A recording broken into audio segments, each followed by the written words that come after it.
આણંદ મહાનગરપાલિકાની રચના થયા બાદ આણંદ મહાનગરપાલિકા તંત્ર દ્વારા શહેરમાંથી દબાણ હટાવવાની કામગીરી તથા સ્વચ્છતા અભિયાનને વેગ આપ્યો છે। આણંદ મહાનગરપાલિકાની રચના થયા બાદ આણંદ મહાનગરપાલિકાની તંત્ર દ્વારા શહેરમાંથી દબાણ હટાવવાની કામગીરી તથા સ્વચ્છતા અભિયાનને વેગ આપ્યો છે, છતાં પણ હજુ ક્યાંક ને ક્યાંક ખામીઓ નજરે પડી રહી છે।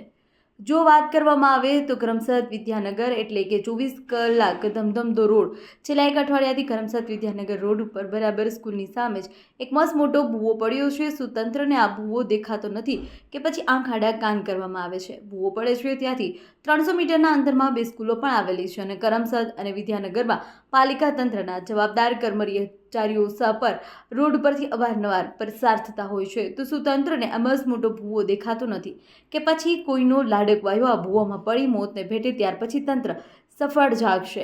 અહેવાલ મહા ન્યૂઝ, નંદલાલ ભાનુશાળી સાથે બકુલ પટેલ, આણંદ।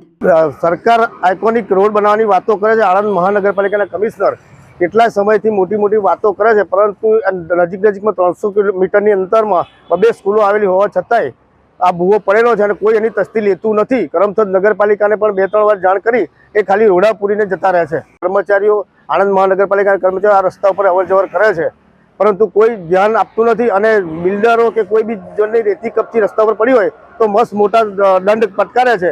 તો પછી આ રસ્તા ઉપર જે થયું છે એની માટે કોણ જવાબદાર?